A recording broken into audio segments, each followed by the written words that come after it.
Bonsoir à tous. L'objectif de ce speech est d'essayer de donner quelques clés pour comprendre les interventions qui vont suivre.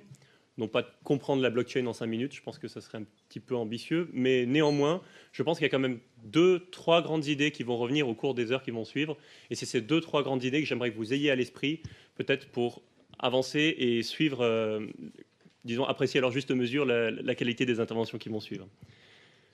D'où vient la blockchain? Pour comprendre ça, je pense qu'il faut revenir à 2008, se remettre dans le contexte, c'est-à-dire c'est un contexte de crise financière, un contexte de crise de confiance surtout dans les États, dans les banques, dans les monnaies.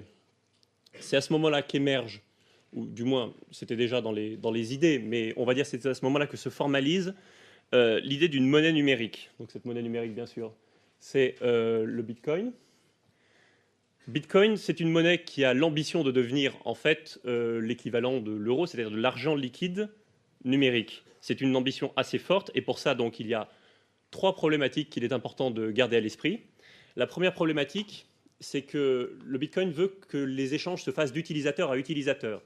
C'est-à-dire qu'aujourd'hui, pour payer un produit, là, si vous rentrez dans un magasin, vous avez le choix entre le payer en argent liquide ou le payer par exemple avec carte bleue.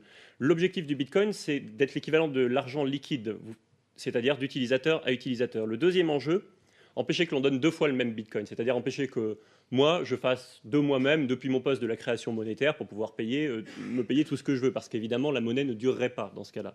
Le troisième enjeu, c'est dans ce contexte de crise, de garantir la monnaie sans autorité indépendante. Sans autorité supérieure, c'est-à-dire sans autorité centrale. Aujourd'hui, qui garantit l'euro? A priori, c'est la Banque centrale européenne. Avec les phénomènes de création monétaire qu'on connaît, on comprend bien que la confiance n'était pas là. L'objectif, c'était donc de se passer de cet tiers. Les solutions qui ont été trouvées, la solution donc à donner de main en main, c'est l'échange, ce qu'on appelle peer-to-peer, c'est-à-dire d'ordinateur à ordinateur, d'utilisateur à utilisateur. C'est ce qui est aujourd'hui utilisé, enfin c'était déjà utilisé pour les téléchargements.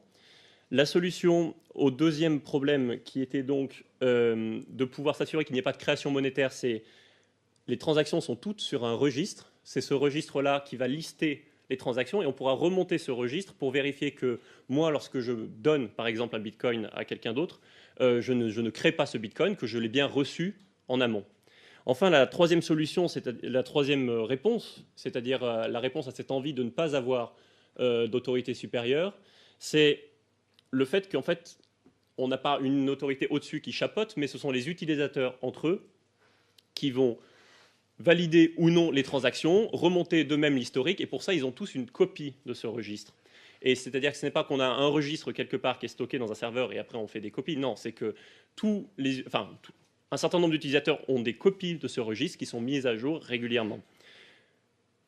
Pourquoi je passe autant de temps sur le Bitcoin? Parce qu'en fait, ces solutions techniques qui ont été trouvées, dans leur ensemble, c'est ça qui constitue la blockchain. La blockchain, c'est en fait ce registre sur lequel toutes les transactions sont écrites les unes après les autres. Je pense qu'il y a un certain nombre d'entre vous qui le savent, mais je pense que c'est important de revenir là-dessus.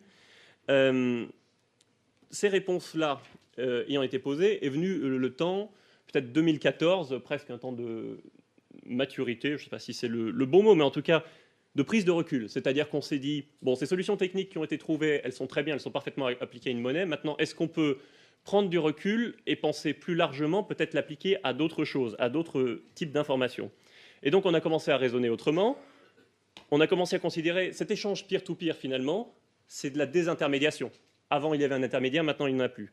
Ce registre qui liste toutes les transactions, ça permet une traçabilité.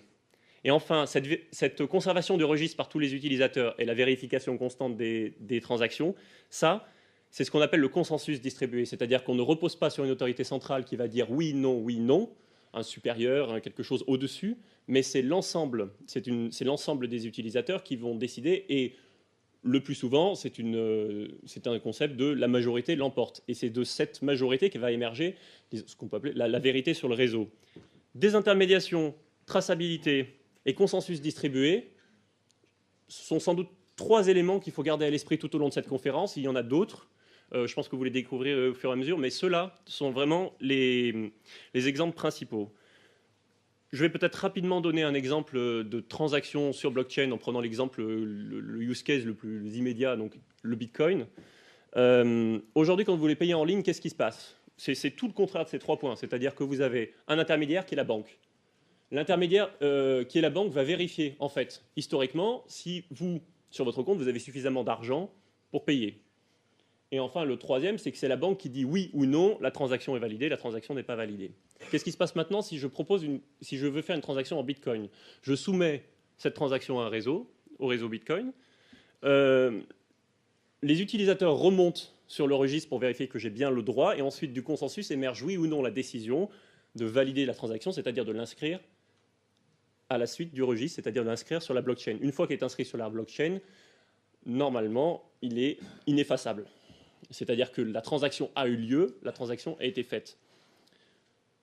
Voilà, c'est un aperçu très rapide, mais je pensais vraiment que c'était important que vous gardiez en tête désintermédiation, traçabilité, consensus distribué, parce que en fait, ça a des conséquences immédiates qui expliquent l'intérêt de la blockchain pour un certain nombre d'applications, et qui expliquent aussi pourquoi est-ce qu'on va avoir un aussi large aperçu ce soir, et aussi peut-être pourquoi vous êtes aussi nombreux. Enfin, il y a des conséquences qui se tirent immédiatement. 1, désintermédiation, c'est-à-dire diminution des coûts, immédiatement. 2, traçabilité, c'est-à-dire preuve numérique d'existence, et ça Gilles en parlait tout à l'heure, et ça c'est extrêmement important, c'est une preuve relativement facile à faire avec un processus qui n'est pas compliqué. Et 3, consensus distribué, a priori ça facilite et le travail ensemble, qui est en ligne, qui est toujours très compliqué, donc la décentralisation, et également la sécurité et l'infalsification de ces preuves d'existence. Voilà, c'est un aperçu rapide, mais on a pris la décision de laisser le plus de temps possible aux intervenants, et je vous remercie beaucoup d'être là. Excellente conférence.